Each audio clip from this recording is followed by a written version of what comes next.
Senator Cruz. Thank you, Mr. Chairman. Secretary Mayorkas, you told Senator Graham that you've released somewhere between 500,000 and 700,000 illegal aliens. You told me you don't know how many of those had COVID. You told me further you don't know how many of those were sexually assaulted by the human traffickers who brought them in. When you were talking with Chairman Durbin, you talked about catch and release. And Chairman Durbin asked you whether illegal immigrants who are released under catch and release and given a court date in the future, whether they show up. And you responded, quote, "The great majority do, Mr. Chairman." Secretary Mayorkas, I believe that testimony is false.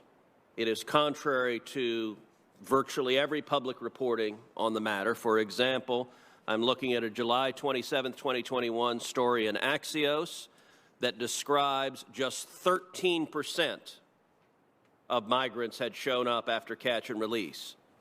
You know you're under oath and subject to the penalty of perjury. Do you stand by your testimony to this committee that the great majority of illegal aliens released under catch and release show up voluntarily at court proceedings? Can I give you the data that I have at my disposal, Sure. Senator? The percentage of non-citizens who have checked in, who have been compliant with the alternatives to detention, or are within their reporting time frame. That's not the question. How many show up at the court hearing? 65%. You're giving stats that aren't answering the question. How many show up at the court hearing? The stat that from Axios showed 13%. You're claiming 13% is the great majority. Well, I'm pulling from the data that I have, Senator, and I will verify the accuracy of the data after my testimony today and report back to you. So if your testimony that the great majority show up for hearing is wrong and false testimony, you will correct it in writing. Let me ask you subsequently. Let me. You won't correct it in writing? No, I most certainly will, but I need to say something, Senator. And that is that I take my oath. Fine, you take your oath seriously. My time is limited on that. Let me ask you another question. It's been reported the Biden administration is considering paying illegal immigrants whose families were separated $450,000 apiece. That would mean for a family of four, they would get $1.8 million. That's not my understanding. What is your understanding? My understanding, and it's drawn from news reports because this is not something that the Department of Homeland Security... You're the defendant in the lawsuits. Is that it is that amount of money per family, but I may be mistaken. That is not what has been publicly reported. It is per person.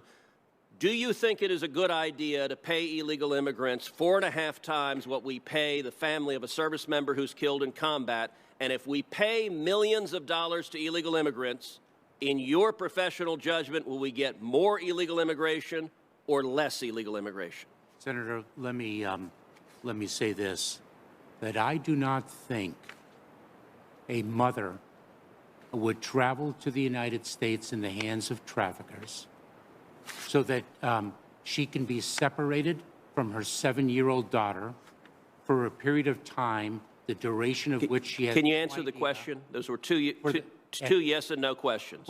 I do not think that it would be a pull factor. I said, is it a good idea to pay them the money, and would you get more illegal immigration or less illegal immigration if you give millions of dollars to illegal immigrants? I cannot... More or less? I cannot speak to the advisability of settling the Federal Tort Claims Act in which I am not involved. But you have no view on whether paying illegal Senator immigrants Cruz. millions of dollars creates more illegal immigration? Thank you, Senator Cruz. Well, can he answer the question? You asked that question 2 or 3 times. And he's refused to answer it 2 or 3 And your times. time has expired. You've gone longer than So any the other. Secretary of DHS has no idea whether paying illegal immigrants millions of dollars produces more illegal immigration. It has nothing to do with the substance of the question, but the fact... Are you going to give him an opportunity to Once answer again, you've gone longer than any other senator. Senator Padilla. Thank you, Mr. Chair. Mr. Mayorkas, we have a couple of additional questions. I know in the first round of questioning, actually had a couple of areas that we were complimenting your leadership and the department on, and I want to share with the committee another positive announcement that you made back in July. I was pleased to hear at the time that you and Secretary McDonough were starting a new initiative to bring back non-citizen military service members and veterans and their families who had been removed from the United States. This past June, I held a meeting of my subcommittee on this issue, and just this week introduced the Veteran Deportation Prevention and Reform Act. This bill would put processes in place to reduce the removal of veterans who bravely fought for our country and yet missed the opportunity to become United States citizens while serving in the military. So I want to thank you for your partnership on that and for working with me on another specific case. Mr. Howard Bailey, a Navy veteran who is now back home in the United States with his family after nearly a decade. He had been deported for an old charge that had since been pardoned. But I am curious to know what steps the department has taken since the announcement made back in July. Can you share any updates on the work of the initiative and what progress has been made to bring our deported veterans home, and if there's specific plans that the department has to improve the naturalization rates of non-citizen military service members while they are serving? Senator, thank you so much for your dedication to this issue. We indeed have a concerted effort to bring back veterans who are unjustly deported, and we have a concerted effort to ensure that veterans are aware of the immigration benefits to which they might be entitled and could avail themselves of those benefits. We have indeed, I believe, brought back 5 veterans under this program. We have published education materials to the veteran community and the broader public to advise the veteran community of the immigration benefits to which they might be entitled. And this effort is under the leadership of Deborah Rogers, who has dedicated her career to this effort, and I would welcome the opportunity to keep your office informed of our progress. Yeah. Thank you, Mr. Secretary. I certainly look forward to working with you to improve the naturalization rates of individuals who enlist with that aspiration, in some cases expectation, and restoring the process that facilitates, not obstructs, their ability to become citizens. Thank you, Mr. Chair. Senator Hawley. Mr. Secretary, I'm recognized and appreciate your testimony. Glad to see that you've recovered fully from COVID-19. Thank you, Senator.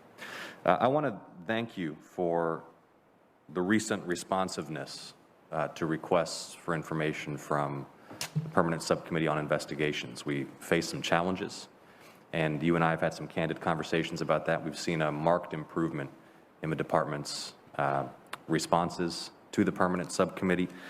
Grateful for that, and want to ask you for your commitment that that will continue, and that as the Permanent Subcommittee for Investigations continues its work, that we'll continue to see that kind of robust and timely response to our requests.